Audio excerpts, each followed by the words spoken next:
Olá pessoal, e aí, tudo bem com vocês? Espero que sim, né? Então vamos aqui dar continuidade à nossa aula com o tema Teatro, a arte do efêmero. Então, dando continuidade àquele assunto que nós já começamos a estudar a semana passada, então, vamos falar um pouquinho mais, nos aprofundar mais sobre a questão do teatro, né? Sobre essa arte que é considerada efêmera, ou seja, que é uma arte passageira. Então, existem outros tipos de arte que até nós podemos encontrar no nosso próprio livro, que são ilustrações, são fotografias de pintura, até mesmo do teatro. Mas isso não repassa o teatro para nós na sua totalidade. Isso porque o teatro, como ele é uma arte passageira, então, no momento que ele para de ser apresentado, ele já se acaba ali. Por mais que nós tenhamos alguns registros de uma cena e tudo mais, mas não é a mesma coisa, certo? Então, por isso que ele é considerado uma arte passageira. Então, olhando para o nosso livro, na página 89, a gente tem um texto pensando com a história. Então, o teatro é uma forma de arte em que, no momento em que ela termina de ser produzida, de ser realizada, ela simplesmente desaparece. Ok? Então, isso faz sentido a questão da arte efêmera. Por isso, o estudo do teatro é apoiado em outras formas de arte, como a pintura, a escultura e a literatura. Esses registros servem de pistas para que possamos imaginar como era o teatro nos tempos antigos. Vocês lembram que eu comentei que ele teve a sua origem na Grécia, certo? Então, no entanto, os teatrólogos, eles desenvolveram ao longo dos séculos sua forma particular de registro, a dramaturgia. O que é isso? Ela constitui o texto teatral, a forma textual desenvolvida para criar e registrar parte do fenômeno teatral. Com a dramaturgia, podemos ter uma noção do que era o teatro no passado. A dramaturgia, normalmente, ela é composta das falas dos personagens e das rubricas, que servem para descrever tudo o que não faz parte do diálogo, seja a descrição do cenário, seja uma ação. Então, ela pode servir também para apontar a intenção com a qual o ator ou a atriz devem ler aquela fala. Ao longo desse capítulo, nós teremos a oportunidade de conhecer algumas dramaturgia. Então, já lá na página 90, nós continuamos com A Hora da Troca. O que é isso? Remontagens contemporâneas da tragédia grega. Então, nos palcos atuais, é comum nós encontrarmos remontagens dessas tragédias gregas.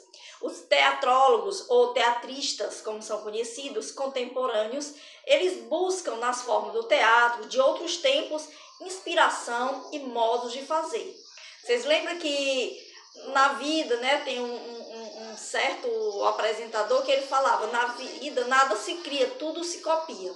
Então, algo que você pensa que as pessoas estão lançando, estão criando aqui dali, na realidade eles estão voltando atrás, copiando, recriando, ok?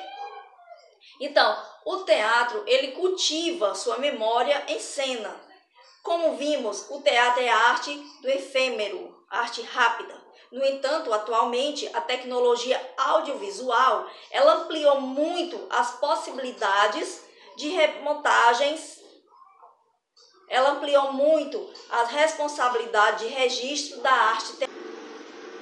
Uma peça filmada é diferente de um filme de cinema.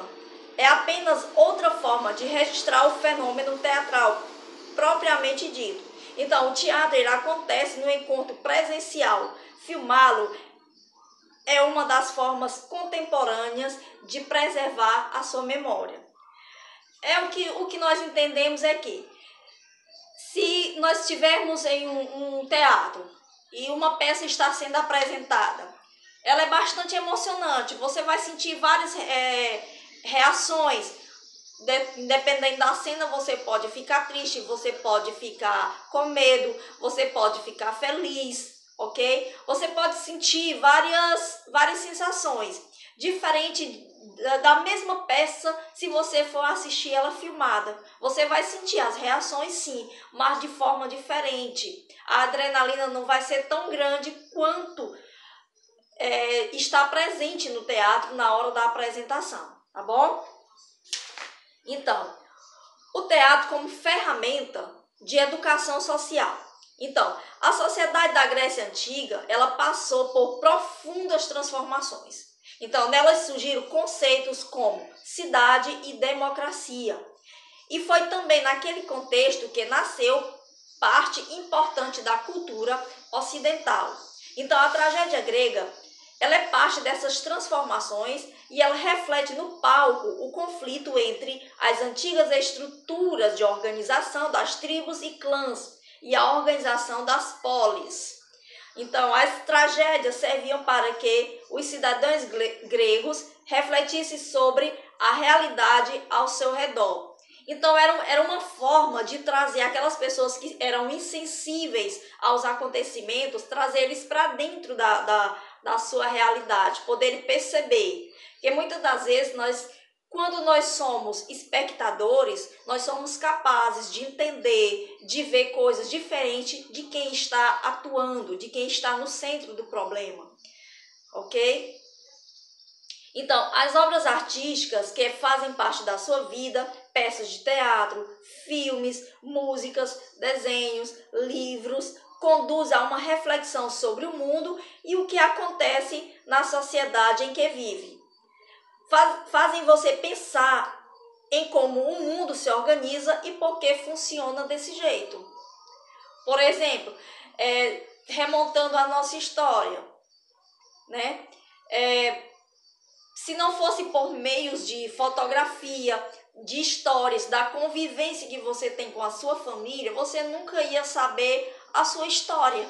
Ia ficar sempre uma interrogação, né? Por que você tem essa aparência? Você parece com o seu pai, com a sua mãe?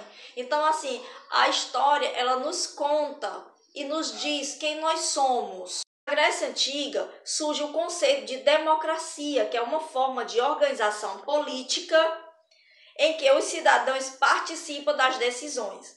Na Europa da Idade Média, essa prática sai de cena e dá lugar à teocracia, que é o sistema de governo em que as ações políticas, jurídicas, econômicas são submetidas às normas de alguma religião. Então, nesse caso, a Igreja Católica.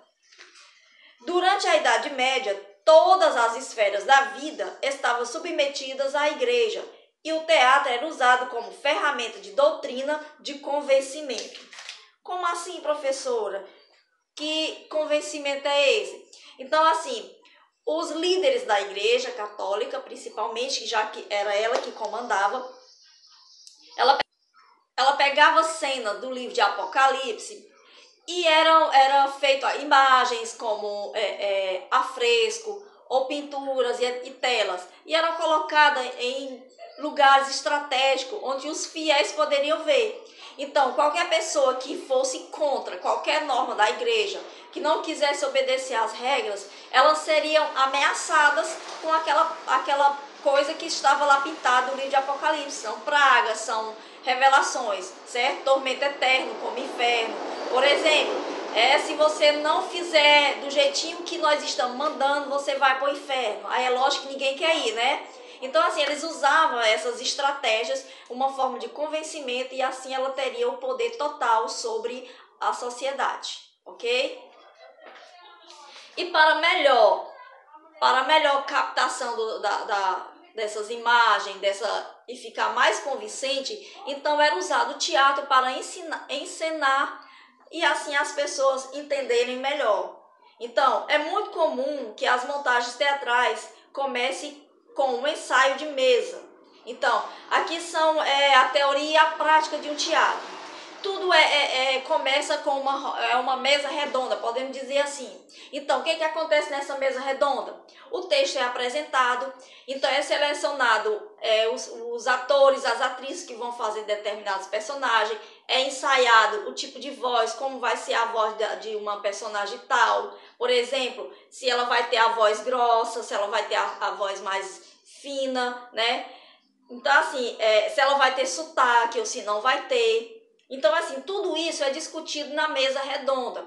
E aí depois vai começar assim, os ensaios, tá bom? Então, muitas escolhas que o intérprete pode fazer durante a leitura determina o que vai a peça, o que vai com a peça vai comunicar. Determina o que e como a peça vai comunicar. Então, muitas escolhas que o intérprete pode fazer durante a leitura determina o que e como a peça vai comunicar. É também nesse momento em que os atores e atrizes melhoram tecnicamente seu ofício, testando diversas modulações de voz, expressões faciais, distintos gestos. Os teatristas vão solidificando sua representação. Então, às vezes, o ensaio de mesa é o acontecimento teatral em si, ou seja, apresenta-se ao público a leitura de uma peça. E isso é o que se chama de leitura encenada, ok? Então, ficamos por aqui e vamos lá para a nossa atividade. Um abraço a todos, que Deus abençoe.